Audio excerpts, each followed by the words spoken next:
네, 오늘은 발바닥 뒤꿈치 통증의 가장 흔한 원인인 족저근막염에 대해서 말씀드리겠습니다. 네, 저는 대전 센텀병원에 근무하고 있는 정형외과 전재형 원장입니다.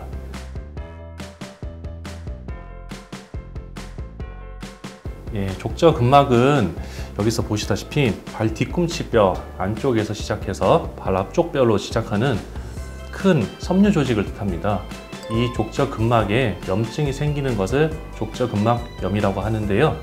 족저근막염은 발 뒤꿈치뼈 안쪽, 바로 앞쪽 내측 부위에서 대부분 통증이 많이 호소하시고 발바닥 아치 중간 부위 통증을 호소하시는 분도 있으십니다.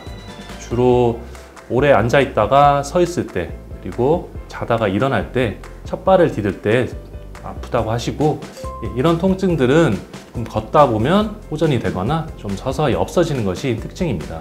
개선되지 않고 계속 지속되신다면 병원을 내원하셔서 자세한 검사를 받아보시는 것이 중요할 것 같습니다. 주로 병원에 제일 처음 오시게 되면 엑스레이 검사를 먼저 받게 됩니다. 엑스레이 검사상에서 이쪽 발 뒤꿈치 안쪽 뼈에 사진에서 보시다시피 뼈가 골극이 튀어나오는 경우가 있는데, 골극이라 함은 뼈가 웃자라 나와 있는 것을 말합니다. 하지만 이런 뼈가 나와 있다고 해서 모두 족저근막염인 것은 아니고, 뼈가 튀어나옴으로써 족저근막염이 잘 생길 수 있는 가능성이 높다고 볼 수는 있겠습니다. 또한 정확한 진단을 위해서 초음파 검사를 시행해 볼 수도 있는데요. 사진에서 보다시피 좌측의 정상 족저근막염은 얇은 것에 비해서 우측에 족저근막염이 있는 환자분에게서는 족저근막이 부어있는 소견을 확인할 수도 있습니다. 그 외에도 보다 정확한 검사를 위해서 혹은 다른 원인 진단을 감별하기 위해서 MRI 등을 촬영해 볼 수도 있겠습니다.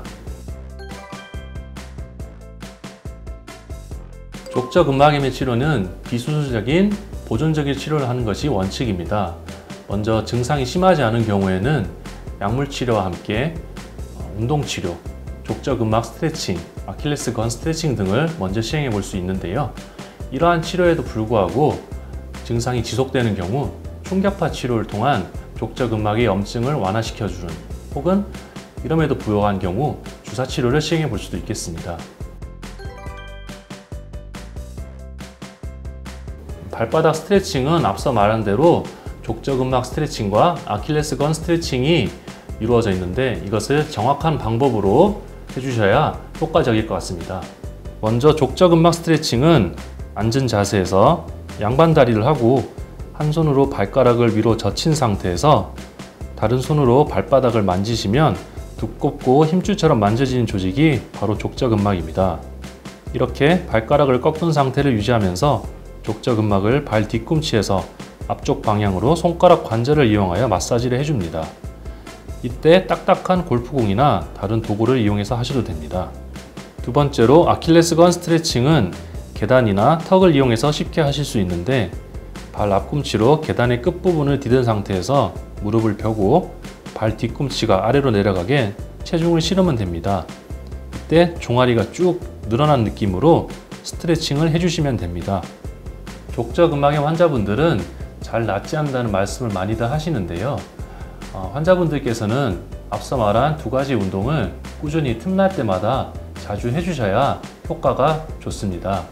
특히 초기에는 등산, 달리기, 걷기 등 자주 체중을 딛는 운동보다는 수영이나 자전거 등 체중을 딛지 않고 할 수 있는 운동을 추천드립니다. 이상으로 족저근막에 대해서 제가 설명드렸는데요. 사실 발 뒤꿈치 통증은 수십 가지 원인 질환들이 있습니다. 이것들을 모두 족저근막염이라 생각하기는 어렵고, 자세한 진단과 치료를 위하여는 병원에 내원하셔서 자세한 검사를 받아보시는 것이 중요할 것 같습니다. 이상 센텀병원의 전재형 원장이었습니다.